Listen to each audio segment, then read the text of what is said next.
আসসালামু আলাইকুম এভরিওয়ান, কেমন আছেন আপনারা সবাই? আজকে আবার একটা নতুন মিনি রান্নার ভিডিও নিয়ে আসলাম। এই রান্নাগুলো মূলত করে আমার বড় মেয়ে, ও ছোট মানুষ। দেখেন ভাত বসিয়ে দিয়েছে ছোট চুলায়, এখন চাল ধুয়ে নিচ্ছে। ভাতের পানি ওদিকে বলক ওঠা শুরু করছে।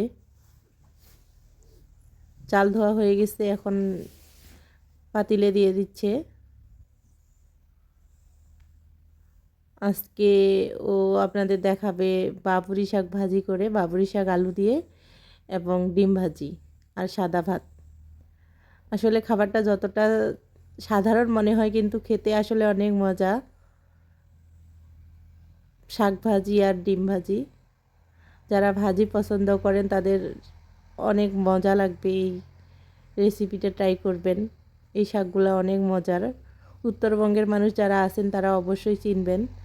বাইরের অন্য কোনো জেলার ভাই বোনেরা আপনারা নাও চিনতে পারেন। আপনারা চিনেন কি না এই শাকটা ভিডিওতে দেখে কমেন্ট করবেন, কমেন্টে জানাবেন। দেখেন ওর ভাত হয়ে গেছে, মার গালানোর পরে এখন কড়াই বসিয়ে দিল শাক ভাজি করার জন্য। কড়াইতে সরিষার তেল দিয়ে দিল পরিমাণ মতো।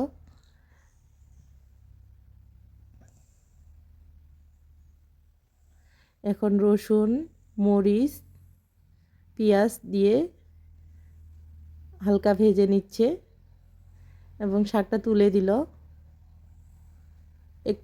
একটুখানি লবণ দিয়ে দিল যাতে শাকের পানি ছাড়ে এবং শাকটা কমে যায়, এবং বাকি শাকটা তুলে দিল। বাবুরি শাক ভাজি হচ্ছে আলু দিয়ে। দেখেন শাকটা কত সুন্দর সবুজ কালার হয়েছে, মাশাল্লাহ।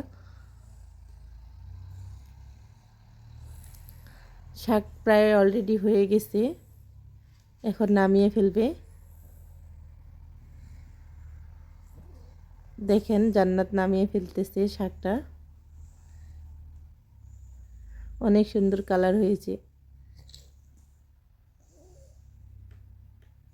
এবার ডিম ভাজি করবে, কড়াই বসিয়ে দিয়েছে। তেল দিয়ে দিল সরিষার তেল।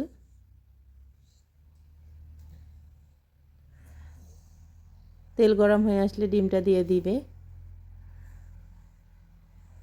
জানি না কতটা পারবে, ছোট মানুষ। আপনারা সবাই ওর ভিডিওটা দেখবেন, চ্যানেলটাকে সাবস্ক্রাইব করে দিবেন। আমার দুই মেয়ে শখ করে শখের বসে রান্না করে, আপনারা ওদেরকে উৎসাহ দিবেন যেন ভবিষ্যতে আপনাদের জন্য আরও ভালো ভালো ভিডিও নিয়ে আসে।